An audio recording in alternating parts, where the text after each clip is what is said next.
السلام علیکم ورحمۃ اللہ وبرکاتہ۔ زندگی میں بعض اوقات ایسے حالات پیدا ہو جاتے ہیں جہاں ہمارے جذبات اور شریعت کے احکامات آمنے سامنے آ کھڑے ہوتے ہیں۔ ایک بہت ہی نازک سوال جو آج کل کثرت سے پوچھا جاتا ہے کہ اگر سالی بیوہ ہو جائے اور اس کا کوئی سہارا نہ ہو تو کیا بہنوئی اپنی بیوی کی موجودگی میں اس بیوہ سالی سے نکاح کر سکتا ہے؟ لوگ اسے ہمدردی سمجھتے ہیں، لیکن اللہ کا قانون کیا کہتا ہے؟ آج کی اس ویڈیو میں ہم اس مسئلے کو پوری وضاحت کے ساتھ وہ سمجھیں گے تاکہ ہمدردی کے نام پر ہم کسی بڑے گناہ میں مبتلا نہ ہو جائیں۔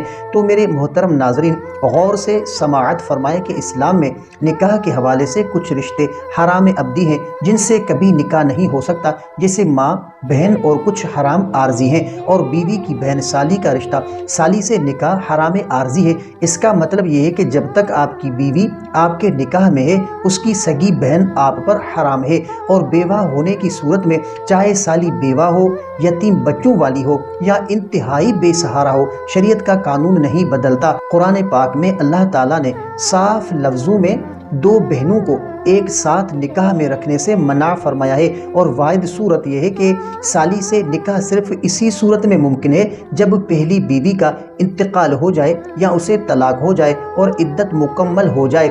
اس کے علاوہ بیوی کی زندگی میں اس کی بیوہ بہن سے نکاح کرنا سراسر حرام اور زنا کے زمرے میں آتا ہے۔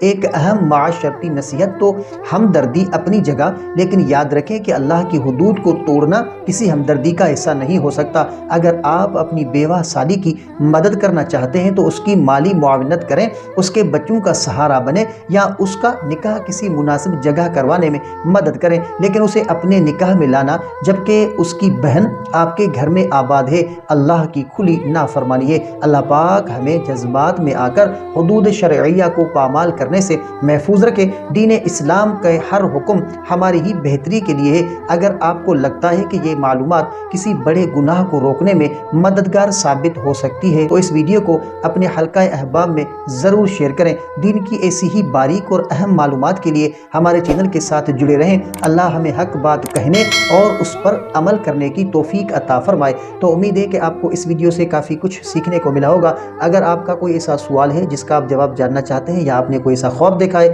جس کی آپ تعبیر جاننا چاہتے ہیں تو کمنٹ کر سکتے ہیں۔ انشاءاللہ آپ کو آپ کے سوال کا جواب اور آپ کے خواب کی تعبیر اسلامی تعلیمات کے مطابق آپ کو فراہم کی جائے گی۔ تو ملتے ہیں اگلی ویڈیو میں، تب تک کے لیے اپنا بہت سارا خیال رکھیں اور ہمیں اپنی دعاؤں میں یاد رکھیں۔ السلام علیکم ورحمۃ اللہ وبرکاتہ۔